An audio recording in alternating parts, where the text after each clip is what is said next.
אם אשכחך ירושלים, תשכח ימיני. If I forget thee, O Jerusalem, let my right hand forget her cunning. Let my tongue cleave to the roof of my mouth, if I remember thee not. Yerushalayim, Jerusalem. If I fail to set Jerusalem, Yerushalayim, above my chiefest joy. This is our message from Israel to America. America is blessed because America stands with Israel, because America stands for those Judeo-Christian values that form the bedrock upon which spiritual Jerusalem is founded. We thank you for standing with Jerusalem and with Israel at this critical hour. And we ask you to keep standing with Israel and with Jerusalem now, 2 weeks from now, and forever. Shalom, Israel Republicans. I'm Governor Mike Pence. It's a great honor for Donald Trump and I to stand together with you tonight in support of Israel. And I'm deeply humbled to be speaking to you at this historic time and with all of you there in that special holy place of Jerusalem, the eternal home of the Jewish people. Over the course of this campaign, many people have asked me why our ticket stands so strongly with Israel. Donald Trump and I stand with Israel because Israel's fight is our fight, because Israel's cause is our cause. We stand with Israel for the same reasons good people everywhere stand with Israel. We stand with Israel because her cause is just, because her values are our values, and because her fate is our fate. Israel is not just our strongest ally in the region. As I've said for so many years, Israel is our most cherished ally in the world. Currently, Israel lives under the ominous shadow of a threatening neighbor who seeks to wipe her off the face of the earth. Yet Donald Trump and I understand that Israel is not hated by her enemies for what she does wrong, but rather for what she does right. Like the United States, Israel is hated by terrorists and the failed states that support them. She is hated by too many progressives because she is successful and her people are free. There's one more thing that Donald Trump and I understand and will never shrink from proclaiming. Like the United States, Israel defends herself with an army of citizen soldiers who fight their nation's battles with decency, humanity, and restraint. As Israel shows the world how to turn scarcity into plenty, sickness into health, poverty into wealth, as Israel takes the curses, the slanders, and lies of the world and turns them into blessings, the real question is how could any good person not stand with Israel? Let the word go forth from Jerusalem, the eternal, undivided capital of the Jewish people and the Jewish state, that Donald Trump and I are proud to stand with Israel. The American people are proud to stand with Israel. And should Donald Trump and I have the privilege of serving this great nation, if the world knows nothing else, the world will know this: America stands with Israel. Together, let us all pray that God continues to bless Israel and all her citizens, Jewish, Muslim, and Christian, with life, hope, and peace. May God bless you all. May God bless Israel. And may God continue to bless the United States of America. ירושלים של זהב ושל נחושת ושלום, הלא לכל שירי אני קינו. I love Israel and honor and respect the Jewish faith and tradition. And it's important that we have a president who feels the same way. For me, respect and reverence for Judaism is personal. My daughter Ivanka and my son-in-law Jared are raising their children in the Jewish faith. always reminding me the important values and lessons we learn about leadership, resolve, and families in Jewish tradition.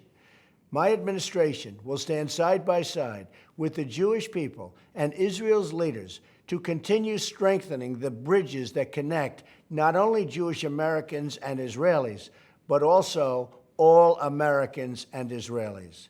Together, we will stand up to the enemies like Iran, bent on destroying Israel and her people. Together, we will make America and Israel safe again.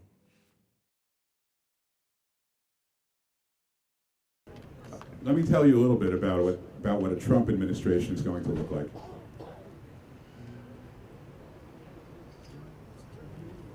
In a Trump administration, the policy of the United States towards the state of Israel is going to be remarkably straightforward, reliable, dependable, and transparent.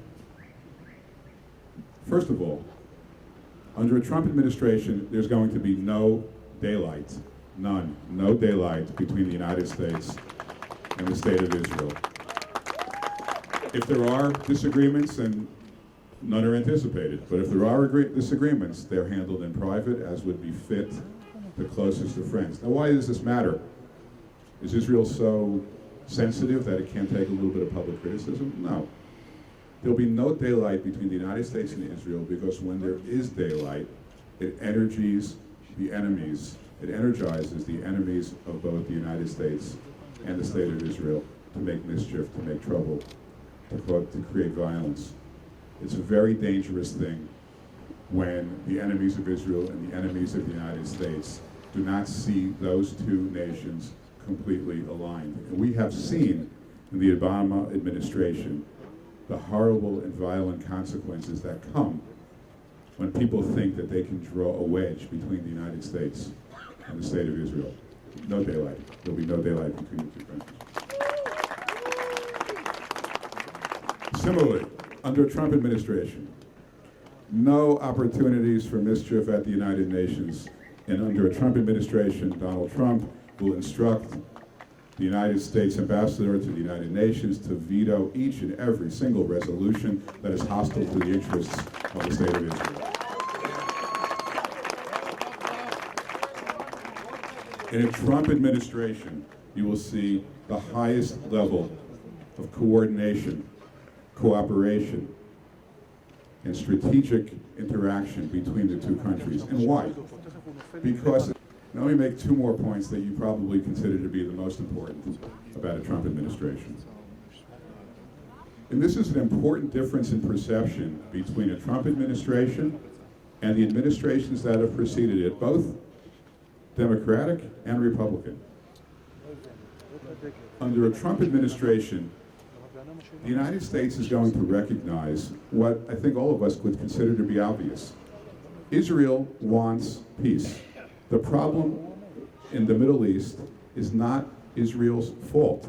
Israel wants peace. They don't have a partner for peace, but they want peace. We trust the Israelis to do the best they can to achieve peace. Last but not least, it's been said before, I'll say it here again.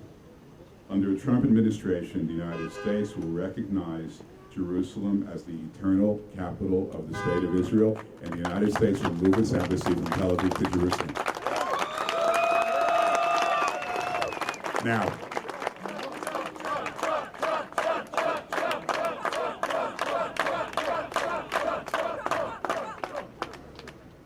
I don't mean to cut you off, but there's still a little more to say. No, lots of presidents have said that in the past. In 1995, Congress enacted a law that required the embassy of the United States to move from Tel Aviv to Jerusalem. 1995, that's 21 years ago. Hasn't happened. Why? Because the law provides that the obligation to move the embassy to Jerusalem can be waived at the desire of the State Department, the same State Department that has been anti-Israel and anti-Semitic for the past 70 years. Now, Every president gets elected, and he says to the State Department, what about this law? Should we move the embassy to Jerusalem? The State Department says, absolutely not. Absolutely not. The lifers in the State Department are absolutely, positively committed to never moving the embassy to Jerusalem. What's different about Donald Trump? You all know Donald Trump. If there's anybody in the world of politics who could stand up to the State Department, it is Donald Trump.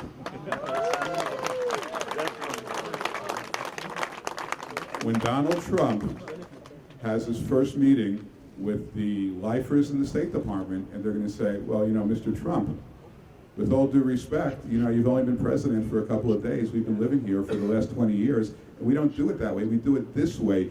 You know, we don't move the embassy. That's been the State Department policy for 20 years. The reaction from Donald Trump is going to be, you know what, guys? You're all fired. And just so you know, I think you know this already, but the platform at the Republican convention is the most pro-Israel platform in the history of the United States from either party. David Payman, who is the Jewish outreach director for the Trump campaign, who came especially to Israel for this event. And no Palestinian state should kick out anybody, including Jews or Christians, just because they were born Jewish.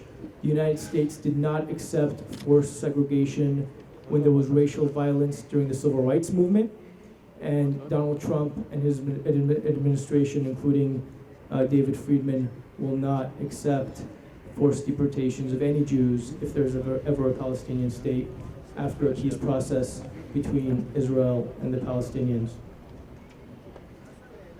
Also, one more thing I wanted to address with respect to the Jewish community in the United States in particular. There has been a 50% rise in anti-Semitism in the United States. Unfortunately, 60% of the hate crimes on campuses in the United States are targeted against Jews. Students really fear Jewish students, Christian students, Muslim students who are opposed to BDS fear speaking out against BDS because there's an organized attempt and effort, including faculty members in campuses, to intimidate those students who support Israel. As a former federal prosecutor myself, I'm extremely proud that Mr. Trump and his administration will direct the United States Department of Justice's Civil Rights Division to investigate and prosecute those who are organizing in anti-Semitic efforts to intimidate Jews and Israel supporters on college campuses.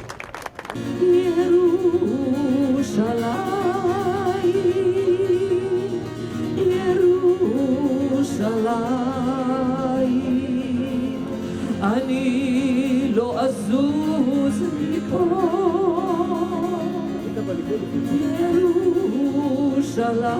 ירושלים, ירושלים, יבוא המשיח, יבוא.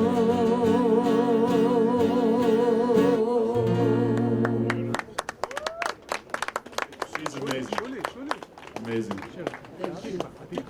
This brings our rally or event to a close, and we'd like to do that with the singing of the Israeli and the American national anthems.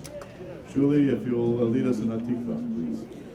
כל עוד בלבב פנימה, נפש יהודי הומייה, ולפתי מזרח קדימה, עין לציון צופיה, עוד לא אבדה תקוותנו, התקווה בת שנות 2000,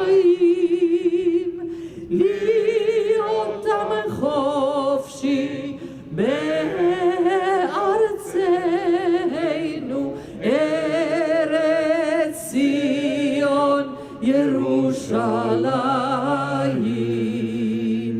להיות עם חופשי בארצנו, ארץ ציון, ירושלים.